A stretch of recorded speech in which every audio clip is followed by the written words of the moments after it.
So guys, ganyan pala guys.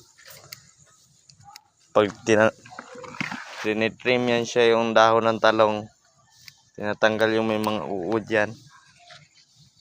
Tapos dalhin yan siya. Ito pala yung napitas ko na okra. Ito. Sa tabi na yan. Ito. Ang dami. Tinitrim yan siya sa ilalim. Para hindi siya masyadong mag-abutan ng sanga.